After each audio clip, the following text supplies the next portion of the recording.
Mr. President, good senators, I kind of hate to get in the fray, but I can't help myself because you're all going to look at me as just another whining school teacher. I'm pretty sure about that. But remember, I wore a blue suit. And that's to counteract the kid that come up to me one day and says, Mr. Darrington, we like it when you wear a gray suit. How come? Because it matches your personality. So I decided to brighten up a little today. This is a pretty interesting subject. I really do support the part of rewarding mentoring teachers and leadership role teachers because that's straightforward. It's not some subjective evaluation. We had a mentoring program. My seatmate could explain it better than I, that we funded for a while, and I think it probably went away for lack of funds, just lack of budget. But we had a good mentoring program, and mentoring and those types of things I support. I am reminded a little bit that frequently, oh, by the way, I think the superintendent from New Plymouth is a man that I know, and if it's who I think it is, he's outstanding. And, of course, their program was designed from within the school system over there. That's the way it should be. Because these programs are usually designed by people who didn't teach school. And I'll tell you, the culture of a school on the inside is different, as about 5 of you in here know, than it is from outside looking into the school. It's a lot different. I worry about the evaluations part of it. I don't know how you can take the politics out of it with every objective standard you can put on it, except for testing. I think that testing is frequently patently unfair as a measure. But nevertheless, I think it is very subjective. I would not like to be the math, well, I couldn't teach math, but I wouldn't like to be the math teacher sitting there who was receiving extra pay for a hard-to-fill position and be the English teacher next door who wasn't, or me, the social studies teacher on the other side who wasn't. It would absolutely be chaos within that school, and I promise you. I've been there, I've been around teachers, it just would be. Now, what are we going to do with the special ed teacher that teaches my 10-year-old? Who the great accomplishment this year, the great accomplishment is taking his hand and having him mark on a piece of paper with a Crayola. That's huge. What's in it for that special ed teacher? Or the music teacher? Or, well, of course, all those things are going away anyway, the way we're going in this state today. A lot of our good things are going away. So I worry about some other things, too. And I know that this is a concept that's got to develop, and it would be better if we used a pilot.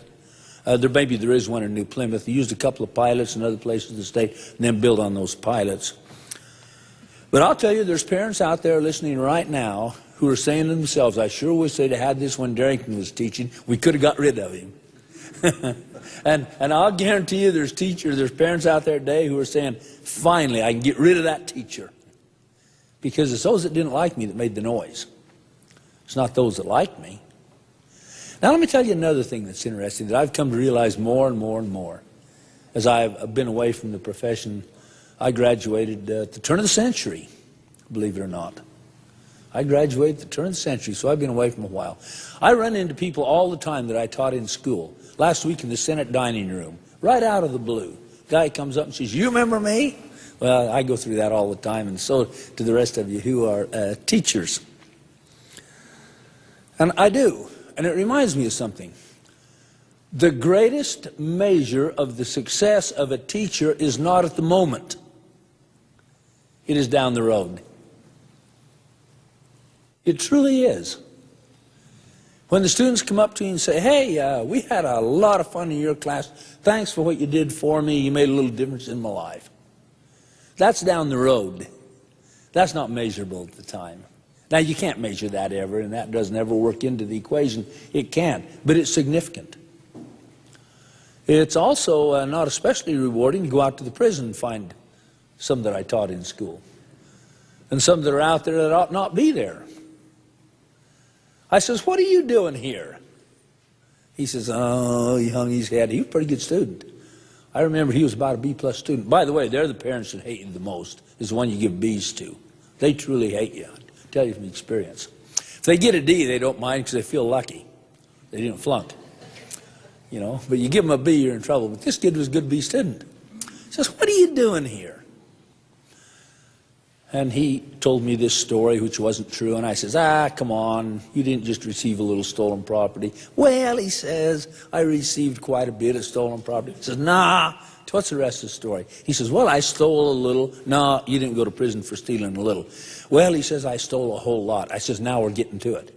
And then he hung his head and said, Mr. Darrington, you taught me better. You taught me different. That was rewarding. He recognized right and wrong. He recognized that I'd taught him right. But you see, I don't know how we reward for things like that. And I'll tell you, in high versus low performing schools, I'll equate it to this. I was an 8th grade teacher. I'm an expert on 14-year-olds about which I know nothing. But anyway, in high and low performing schools, we have classes of about 250 students a year in the school where I was. I didn't teach in R-Declo, and I apologize for that, but I didn't. I taught in the Burley Junior High, which is a fine school. But there's a lot of difference in this year's class of 250 and next year's class of 250 and last year's class of 250. And you know where you can make the most progress? In the top class that's got the most bright students. You'll make leap years of progress. Compared to the lower achieving class, you won't make near as much progress. That's my experience anyway. So I think something can be developed in the future that's useful. I think part of this is some of it, and some of it perhaps isn't.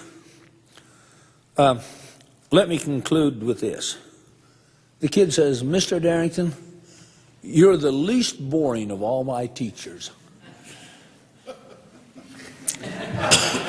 And you're real boring.